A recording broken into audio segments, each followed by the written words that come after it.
大家好，今天啊，在 Sunway Pyramid 要去 test drive Tesla， 哇，我真的太兴奋了哦！因为读理工科的嘛，都崇拜马斯克，研究特斯拉也很久了，在特斯拉身上啊，也赚到很多钱呐、可能有赚了很多万美金吧。Sunway Pyramid 呢，就在这个 Coach 旁边啊，据说就是 Tesla。我预约了特斯拉，有很心酸的故事哦，我等一下讲给大家听。那么听说呢，不单可以看到 Tesla， 哦，我远远已经看到了啊，还可以啊，就在这个后面啊，还可以看到 Optimus， 就是那个机器人啊，我们去看一下，哇，Sunway Pyramid 真的是这个风情啊，永不减啊，这么多年了，还是这么好看。哦，原来就在这里，是在外面的，这边就是 Tesla 的展台。提前已经注册了啊。本来呢，我们今天要试驾的是 Model Y， 但 Model Y 还没回来啊，有一辆车出去了。We only will have the Model 3 rear-wheel drive here 啦。Okay, yeah. You told me, right? Yeah. Driver license. Driving license and your IC. Is it for sale? Not yet. Only for the demonstration. Yeah, correct. Only display 展示而已。哦，对。它这个是可以动吗？不可以，这只是一个 Model dummy。你难怪看着不是很震撼。还是 Model Y。Model Y。Model Y。朋友的车啊，试过一次。哦，你是那个 Model Y 的时候呢，你踩油车就走嘛，但是松油门、车油门也会刹车，对吧？就 energy recycle。对，那个 regen 的东西。OK。然后 Model 3的话呢，因为它的那个 regen 是不能调的，所以呢，就是你松油门的时候，你会 feel 到比较多那个刹车的。要慢一些的车啊。很有挑战哦！现在在下雨啊，突然下起了雨啊，这考验我驾驶的技巧。其实刚才看到 Optimus 呢，倒没有很震撼哦，原来是个达米哦。哎呀，这个广告没有说清楚。但是看到真车啊，还是感觉那个做工没有传说中的不好啊，反而我觉得做工是挺好的，看着还蛮像跑车的这种感觉的。以前看到人家朋友形容的，我觉得很贴切。他说坐过其他的车，再坐 Tesla， 就会觉得 Tesla 里面就是像 IKEA 的风格。像 student dormitory 什么东西都是很简单的。然后你看现在中国的电动车发展了这么迅猛，其实有一块很大的不同跟特斯拉在内饰上面，就是中国的车企是极尽奢华的把 EV 里面的这些仪表盘之类的都搞得像非常的高档车的那种顶配的感觉。电冰箱大沙发嘛。对，然后现在还有什么车会跳舞啊，会显示字啊，对啊，然后真皮啊什么的对，但是特斯拉就这么多年一直保持这么简洁的风格，因为他把钱都花到安全上面，这很重要啊。不过他也是 notorious in its safety record in the US, right？ 对，因为他一旦出事，大家都很关注这个事情嘛。我有一个朋友，他是属于家里面有很多车养着的，也不乏玛莎拉蒂啊，然后保时捷啊这种兰博基尼跑车。他跟我讲，他驾下来觉得最舒服的，作为一个 driver 来说还是 Tesla。所以他平时自己开车的话，他会用 Tesla， 但是他坐车的话，他就不会选择。对，然后对他说，会有一种乘客会有一种很强的推背感。所谓的推背感就是货车嘛，你感觉自己像货一样的，你的背一直在被 push。好，看到这里车还是很多的，像前面那个 Zeekr 也是中国的一个新能源车，极客吧，现在呢，那个工作人员去帮我取车了啊，冒着大雨，这还是很感人的。好，我们就在这里等着，很快就会来了。好，我们试驾的车就要来了啊！那开始前啊，请大家先点赞订阅啊，这样 YouTube 就会知道哇，原来你是这么有品味的人啊！我给你推荐更多这样的视频。好，不是我们了，刚才乌龙了啊，又来了一辆，现在估计是了啊，来了，看，这深线还是很漂亮哦。我是说车。我们可能先停靠在那个前面一些，不好意思。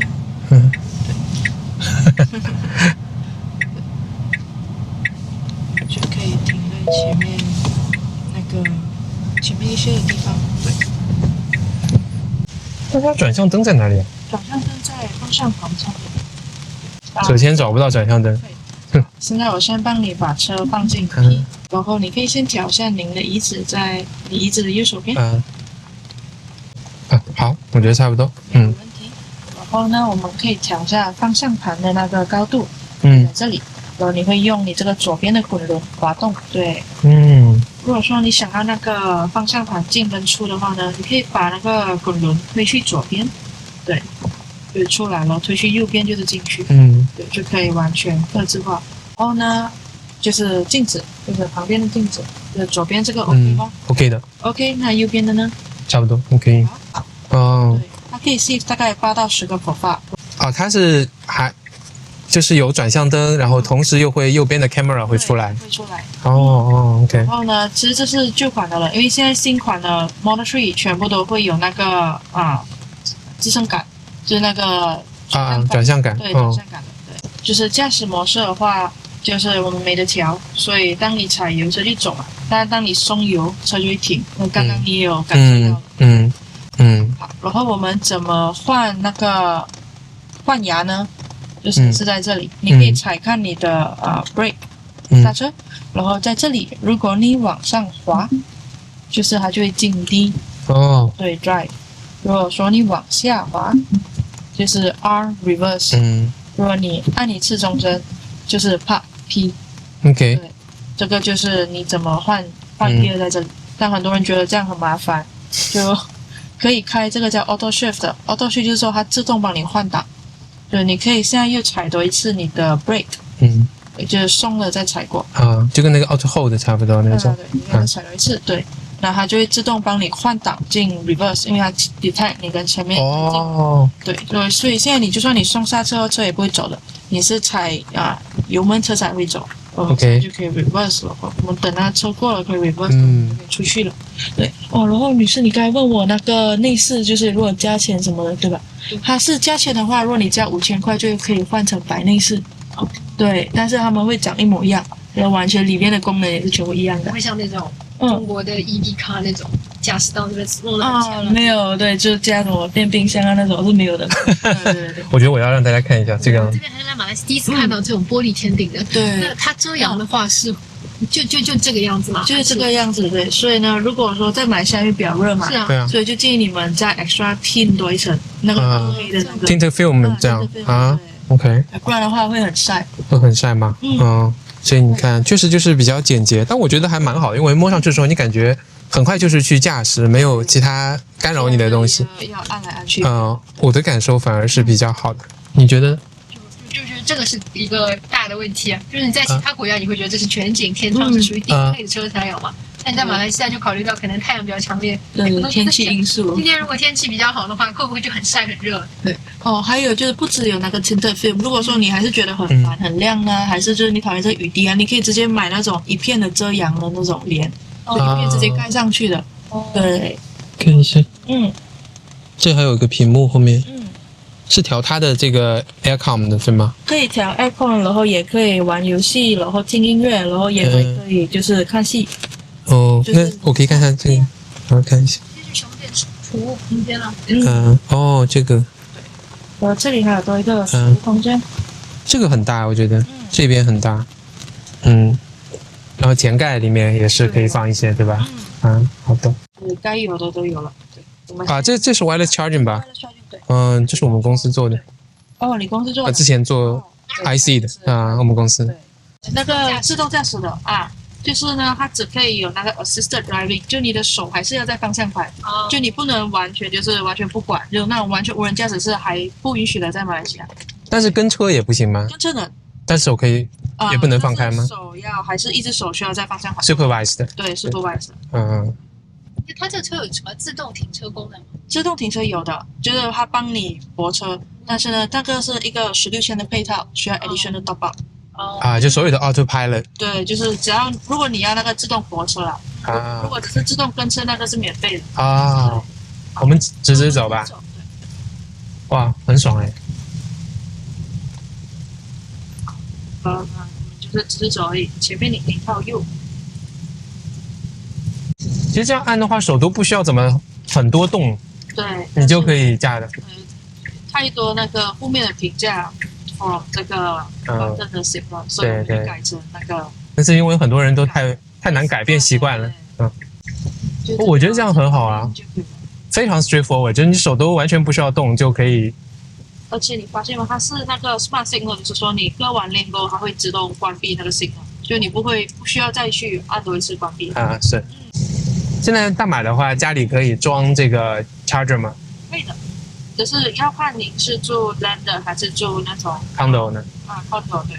condo 都会配吗？condo 要那个 management 的 approval 对，要钱吗？如果是要装的话要钱，装的话大概是马币1700到2200左右。哦，那很便宜。看你的那个济南老店，你家的那个区域。这边我们就会做一个验证。如果习惯了，它很容易驾驶。对，很省脚腕，不用转来转去这样。然后你看这个3力电的，这个就是快充的，对。如果说1力电的，就是慢充的。然后总共的话就是蛮多的。如果说看那个地图，就这是雪隆地区嘛，就蛮多的。这是特斯拉自己的，然后当然third party的也是很多，就是第三方的。我们来的这几年就会看到多了很多这个 charger， 对charging station。一开始没有一开始都没有。对啊，这3年，尤其是这3年起的特别多。我们一直走。所以如果你要 try 一下我们的那个 autopilot 也是能的，你可以是右边的那个 scroller 那个滚轮，对，按下去，对，就是你可以 feel 到它现在是自动驾驶，然后呢，就是可是我们的手还是需要放在那个 steering 上面的，它就会自动。这样可以吗？这样不能，但是呢，你可以就是你虽然你手放开它还是会自动帮你下一段路，然后直到它开始闪蓝灯，不然就是跟你说，要接管是吧？对，你看它现在会自己站，就是自动把你 keep 在你的 lane 里面，然后就自动跟上。对，这个在那种highway高速跟就是那种塞车就很方便。他就说叫接管，对，要接管。然后现在就是计价，然后过后，因为该那个还被那个雨吓到，对，我们靠右有一就一直走。2档是最接近。可是，就算2档的它其实还是一个蛮大的距离，所以如果说是塞车的话，是可以允许别的车加塞的。很适合搁车我觉得。因为而且它是那个 instant 的 top， 就是一踩就可以马上搁车。然后就是只要是进口电车，明年就起税，起一个至少30%。这么多啊？这么多，对。所以就是最近政府那个宣布这个政策是在今年的10月，就10月过后我们就订单很多。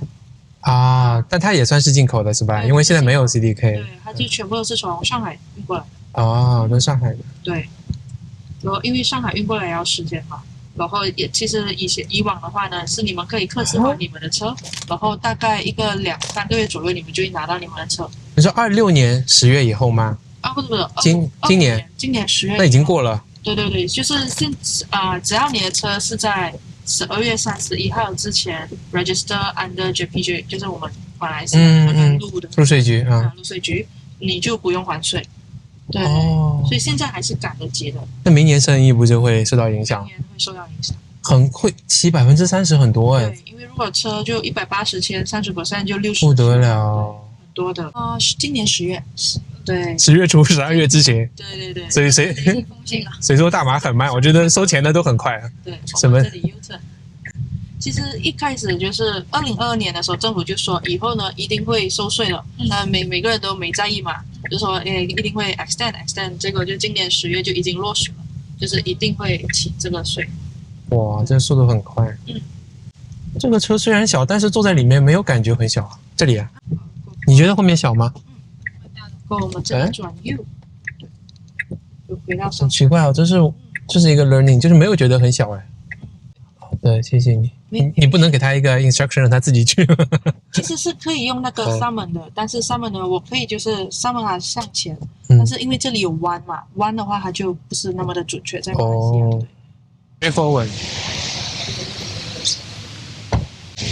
哇，没想到还有特斯拉要起价的这个事情。大马还没有多少电车还要做一些新的能源的转型，这么快就起价了。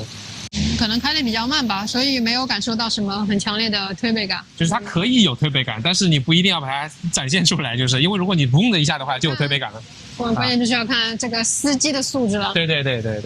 比较宽敞的。这我没想到，我一直以为 Model 3是比较小的，但是其实我这边也是很大，因为它好像非常 succinct， 能简洁的都简洁了你看那个后排的宽敞程度，就跟我们以前中国开的那辆奔驰E260L 加长版的那个差不多的空间了。因为它后面是平的是吗？还是有凸起啊？平的啊。你的膝盖跟前排座位的控制特别大 ，leg room 很大。对 ，leg room 很大。然后我们这里刚好也有那个 Model 3的展车，然后你们也可以进去感受。好的。不好意思啊，让你还去淋雨。没事。那最近雨多啊，你要经常淋雨啊。还好你没在槟城啊。对，我老板说等下送个雨伞过来。这个是叫 Model Y 嘛，就是算是MPV 或者 SUV， 它比较后备箱比较大，比较高。其实他们部件基本上都是复用的，那个就卖的比较好，因为大家觉得可以。床车。对，它好像也有三排的那种版本的吧？我不知道这里有没有。啊，就后面会更大，你看，然后它底盘会高一点嘛，应该是。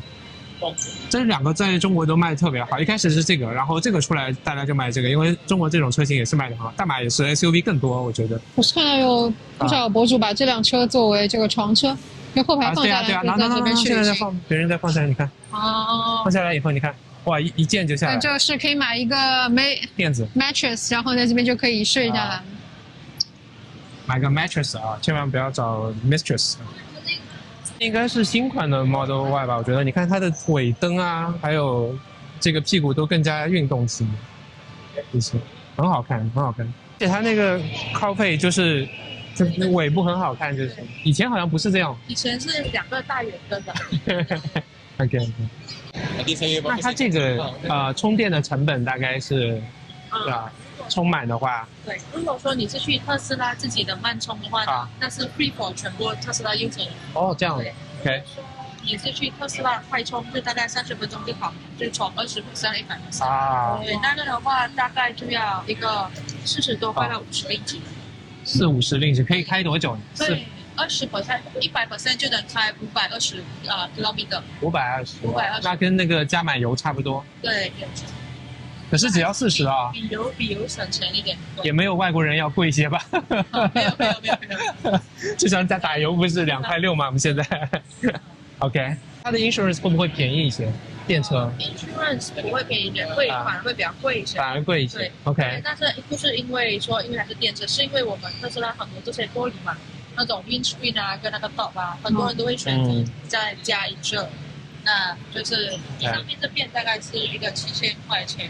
然后前面大概是怕 parts 更贵是吧？啊，对，他们怕那个，因为我们马来西亚很多这种石头会是。哦，对，我的玻璃已经换了2块。对，所以就他们就会加这一次。真的是，我3年换了2块玻璃。对，还可以再放你的东西。哦，是，那空间还是可以的哦。而且呢，如果说你们是想放长的，那个一字排呢，就是它也是可以这样。然后很多人还在里面就是躺着。Model 3有人改为那种。加一块床垫那种吗？也有吗？对，但是空间会比较就是密。感觉改 Model Y 的多一点。对 ，Model Y 的。它就没有再备一个 spare tire 了，是吧？对，没有 spare tire 了。因为呢 ，spare tire 我们用 EV tire 嘛，就很重。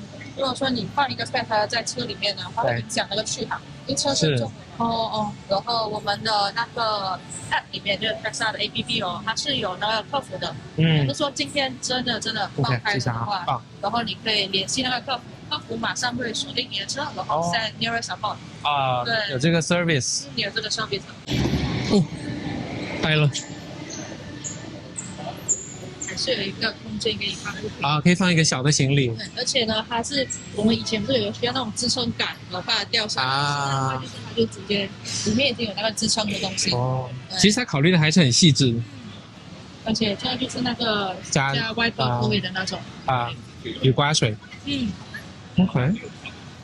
也非常方便，但是关的话呢，还是 manually 关，就是它没有电动关的那种。已经很好。对，关的话呢，就是在中间压一下。对。那它保养要几久保养一次？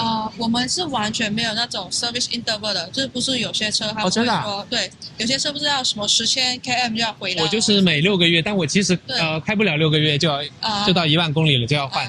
我们是没有完全没有 service interval。就是第一个10,000公里的时候呢，你的荧幕会跳出来，就是说你要去做 alignment、rotation 那些，就那个不是很懂，我不懂中文叫什么。4轮定位。对，4轮定位，对。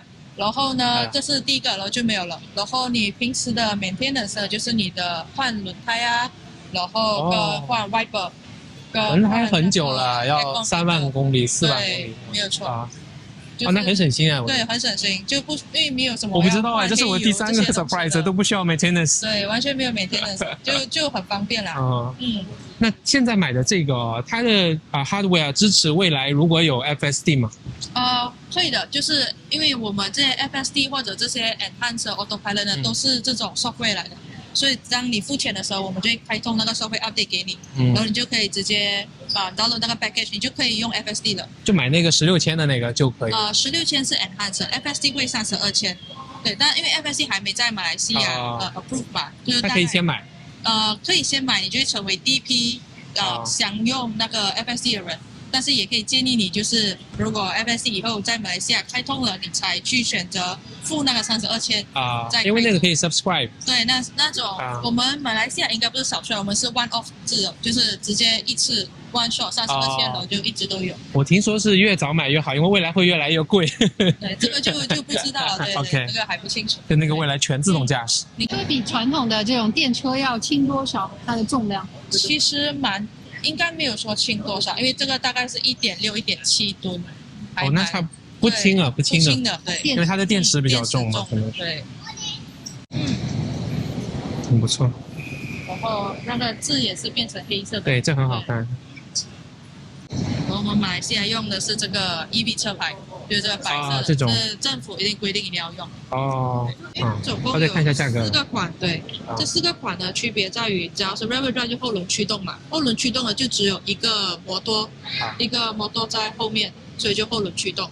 然后for全部后轮驱动的车呢，它是只有9粒 speaker 的，就是它的9粒什么音响，9个音响，对 speaker， 对 speaker。然后如果是 all-wheel drive 的话呢，它就有2个 model， 一个在前面，一个在后面，所以就4轮驱动了。For all-wheel drive 呢，他们就会有15个 speaker 跟一个 woofer，woofer 就是那种给你更正的那个对 bass 就是对，像 bass 那样的体验。对，然后 long range 的话就是可以走更远的那个 km， 对，然后 performance 能跑快的，就0到100只要3秒，这是我们最快的车。你说这个如果是它可以驾520对千码官网数据是520千，就520公里嘛。但是如果我们说考虑实际因素，比如说如果你一直是踩大油啊，或者说你载很多个客人更重一些，对，会重一些，或者说你一直在走上坡路，那我们都需要抵到一个10%。所以520 realistically it will be 大概470公里那样。那也很好。对但是 long range 呢 ？long range 的话呢，它是750公里，多50%。大概要多一个50%，对，它是750公里，但 realistically 呢，就可能是这个一个750嘛，再乘以90%是吧？那就是680这样。对，哇，那很好，那很好。然后这个 all-wheel drive 因为它有2个 model 嘛，所以它就比较重一点。对，但是呢，它 more powerful， 因为它2个 model。对，它只可以走660公里。我想知道，就是说 Tesla 有些人说，因为它是 EV， 所以它卖掉的时候就不会这么值钱嘛？是有这样吗？是这样，是这样问题。对，就是如果说二手价 for 电车的话，其实都不是那么的好。对，但是在所有的车的品牌里面呢 ，Tesla 是最保值的。如果在电车里面，对。也就是说，我如果去买个二手也会 OK 是吧？二手其实呢，如果因为马来西亚有这个税的政策了嘛，所以如果你现在买车呢，你就算以后你卖二手也会起价，也会起价，所以你可以卖更高的价钱了。对，这倒是啊。现在买未来就涨3%，就跟买股票一样，现在买的是低点。有很多人有跟我说，他们要赚这个差价，以后是有可能开2年一样的价格可以卖走。对。有道理啊，是啊。如果将来维保4S 店还是3S？没有保养。那如果配件坏了的话，我在马来西亚怎么维护？马来西亚的话呢，目前有3个 service center。如果说你们是住雪龙的地区的话，有一个在 Cyberjaya， 你们知道 Cyberjaya？ 赛城，这在我们家那里。对，Cyberjaya 那里有一个 service center。你们如果买车的拿车也是在 Cyberjaya 的。那里 OK。然后或者就是柔佛跟那个槟城，对，这3个地方都有 service center，就比较大的州。OK。对。还有什么要了解？它可以分期付款吗？可以的，没有问题的。而且现在有那个 DDC 的活动，而且如果说你是在看着这个就是后轮驱动这个最 basic 的呢，如果你供5年，它是零利息，它是完全没有利息的，免息的。哦，对，5年免息政策。那相当于每个月月供是多少？月供大概是一个2000多左右，2500的。down payment 呢？ down payment 是 minimum 10%。才10%啊，对，这跟你们买房一样哦。不对，因为你们外国人嘛，就是你们外国人要30%，minimum 30%。OK， 也是可以。5年零利息这样。5年零利息，那就每个月比2000会更少过了。对，因为down payment是多了嘛。对。剩下就70%。它有多少税呢？入税吗？还是入税的话，你们的车会在12月30号前到嘛？如果它这个170千对不对 ？Everything 是多少钱？on the road 就是还要加保险。对，保险的话呢，就是那个保险大概6-7千块一年。OK， 6-7千。就是6000的话呢，是你没有保那个镜子那些，就是大镜。如果说你保完全部这种玻璃的镜子，那就会到7000多一年。对，但是还没有transfer NCD。NCD 就是那个 non-crash bonus 的那个东西。不知道你知道？如果就是如果你第1年的话呢，可以什么？不知道对，那个你有了对吗？我都有，我保险买全了。对，可以transfer的那个 NCD 在马来西亚。那是可以。对，可以transfer的，就是说，如果说你已经在马来西亚驾车大概3年了，是吧？2年多一些嘛。2年多一些，2年的话大概是一个20% 那样，就你可以transfer这个 NCD 来你的特斯拉。然后你的保险就可以便宜一个28%那样。对，就是如果说6-7千再便宜一个20%。170乘以70%就是11-2万，然后5年每年2万多，一个月可能就2000嘛。对，一个月就2000。对，好，然后把老的车再卖掉就。对。OK。good plan。对你已经有那个老的车，其实我们现在有2个 promotion， 但是选其中一个。第一个就是那个5年免息嘛，第二个是 trade in， 就是如果说你把你的这个油车跟我们 trade in 的话，就我们 Mazda 也是可以啊，卖那个车给我们也是可以，然后我们会扣你一个7500块你的 Model 3。但这个可能不是会很划算，为什么呢？因为我们也是找那种车厂来 deal 给你的车，对你 directly sell 给那个车厂的话，可能会比较价钱会比较高，因为现在我们是 middleman 嘛，我们也会吃一个部分，对，就可能我们吃了大概一个3-4千，然后我们只扣7500给你，反而你衡量到来可能没有这么划算，那5年免息会比较划算。自己做一下看一下，这是一个展球真的是，就这个嘛对吧 ？Legroom 还可以。那比现在这辆车要舒服。但是他如果坐5个人就肯定不行，或者是很难坐5个人。你要试试那辆车。对，开的是这辆 Model Y。好，我们去看一下 Model Y。先看看副驾驶，看看你这里。You're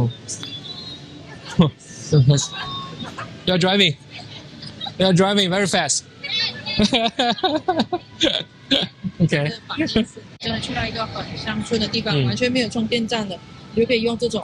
那这个超慢的，这个的话，如果满充可能要20多个小时。那要1000。非常慢。救急用。对，救急用。这个出水口就是说你可以洗这个前备箱，然后那个水你可以开，它就水可以流下去。这是可以洗的。对，这个可以洗。那个前面你就需要自己抹。我问你它有没有那种按 safety 的那种功能？我很 care about， 就是你现在比方说转弯旁边有车，它会帮你，它会有那个 pullback 的一个，它会这样的是吧？会的。那我觉得会比较好，因为我碰到过很多次。没有错，就是因为马来西亚很容易碰到这种 motorcycle 一直冲嘛，它会有一个 pullback 的这个感觉，很多那个顾客反馈过。那它倒车也会有那种 smart braking 吗？那种？也是会有，但是呢，它不能说100%每一次都会出现。OK， 对，是。它还是会有那个 sensor， 就是滴滴滴滴的那种，就是说那个会有。靠近的话就滴滴滴滴滴滴那种的还是有的。radar 嘛，那个是。radar 的对。对，我们虽然一直说我们自己没有 radar， 因为 radar 是不具备学习功能，是用 camera vision 的。对，但其实我们还是有那种简单的 radar。那快要撞上了，它会自己停下来吗？我也碰到过2次这样的，我觉得很 safe。我自己本身试过是前面的情况下，前面的我试过2次，它都会停下来，自动停下来，就帮你刹住，就帮我刹住。但是后面 reverse 我没有试过。我有碰到过1次 reverse， 2次，所以我觉得我很 appreciate 那个功能，虽然很简单，但是很有用。对，所以我不敢试那个 reverse，没试过，但是前面是不小心试到的。我也是不小心试到的。就你知道我们车就是建立一个车之后呢，它不是要很多这种 test，就是 collision test 啊、撞的 test 或者这种 airbag test， 还有那种 emergency braking test。特斯拉是唯一一个车是全球里面它拿最高 rating 5 stars 啊，5 star among 全部 continent 的车的那个 test 啊，including gas 是吧？对，就是全部它就是最高 rating。OK， 所以 safety 我是觉得还是非常的优秀的。我是不会买中国的电动车的，说实话，我不会买的，我不放心的。Sincere advice， 我觉得它这个 LED 的灯也很好看。对，futuristic 的那种。重要。对，现在有个岗位就是每天我们会应聘这些人，驾着特斯拉在马来西亚的公路上走，就 capture 那些 road data，就是 test FSD。对 test FSD 那些，就是尽快可以就是实验到。其实我觉得大马的道路条件很适合，就是适合，比中国会适合。对，就是也没有说会很多的，就是虽然我们现在还在努力，就是把那些线都补齐了，有些路过了就没有线了。但你们至少没有自行车啊，没有 bicycle。OK， 好的，很棒啊！就是这个，你看 ，tax holiday saving， 哇！好了，试驾结束了，我来说总结一下3个感受啊。第一个就是 Tesla 真是感觉很简约啊，但是不简单啊，而且专注于驾驶。这个从它整个操控的逻辑啊，从它的设计就能够看得到啊，空间也很大。第二个呢，是我没有想到，就是乘坐和空间啊，它真的是蛮大的。你觉得吗？有什么感受？是的，是蛮意想不到，它里面的。作为一个乘客来说，它舒适还是很舒适的，关键要配备一个比较开车稳一点的司机哦。当然，我也非常 impressive 马来西亚政府这个高效率哦，就是。对，这是我想说的第3点，真没想到，真的是没想到。卖多少电车，大家以后不要再说 Welcome to 了 Malaysia， 真的是，他们政府想要做一些事情，还是非常雷厉风行、大刀阔斧的啊。可是我觉得这个其实对大马的电气化呀、什么能源战略啊、转型啊 ，too soon。这样一说，大家还怎么卖啊？我不懂。我们来看啊。当然，老实讲说，作为关注特斯拉过往的这些road accident 这样一个潜在消费者，我还是对它的安全性有比较大的怀疑，并且我也比较怀疑它的这个车辆的维护的这个能力。照它来说的话，目前为止全马只有3个地方可以进行维保，而且我也不相信它的这个道路救援，你要真的在路上你一个胎坏了，你能够很快的找到它的工作人员吗？这个可以，你胎坏了你就自己去找那个店就好了，就你很严重的，它有电话支持啊，或者 road assistant， 像马自达都有的，每辆车基本上都会有。How come？ 就是可能传统的电车已经传统的油车已经给我们形成了一个消费的习惯，就是定期保养。但是它这个实在是太 destructive 啊！因为是这样的，它是电器的结构，整个结构非常简单，就靠电池和电机来驱动。原先传统的车那套架构呢，有大量的机械件，所以你看你换的所有的东西，机油啊、发动机保养啊、那些刹车的保养啊。刹车是一样的，就基本上都是来自于那个复杂的机械结构。那现在的话，你就只有轮胎这些 consumable， 还有那些东西坏了，你再去修就好了。就它整个 whole system architecture 就变得非常非常简单。就是我们这种不明就里的人，你会觉得说，这以前的车都要这么勤快的保养，现在这个都不需要保养了吗？这个车会安全吗？就是不明就里的我会有这样的一个问号。在中国可能是被宠坏了吧？电动车的话，价格是比传统的车要便宜非常多的，还有各种补贴嘛。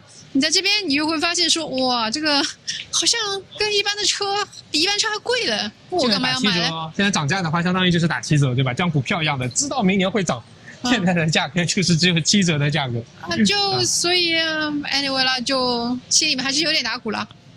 它的价格还没有到能够让我立刻抛弃所有的这种怀疑去买的这样一个优惠地步了。可能在中国的话，我可能就会去买，因为中国确实这个价格折成马币的话便宜太多了。现在我来说一下我和特斯拉试驾这个之前的故事啊，这是第3次了。因为第1次我看到 Tesla 到了大马，我就申请了自驾。电梯坏了，电梯坏了，电梯不动了，你看没关上。重新关一下是不是？我看到 Tesla 到大马来啊，那个时候呢我就申请了没想到快要轮到我去 test drive 的时候呢，他说你有没有 CDL， 就是那个 full license， 我说没有好，那是失败。事隔1年呢，我又尝试了一下，这次呢我又问了他一个问题，我说我没有 CDL， 我只有 PDL 行吗？哎呀，还是不行。那我说我就 PDL， 你能卖我车吗？不可以。哎，我不公平哎，你可以卖我车，不能让我试驾啊？那怎么行？好吧。那么我只能接受啊。今年看到他这个广告啊，我就又来试驾了。这不是又拿到 CDL 这个 full license 了吗？这就是这样的一个故事，很有趣啊。那我们到底会不会买 Tesla 呢？请关注，然后点赞，加会员 ，Thank you。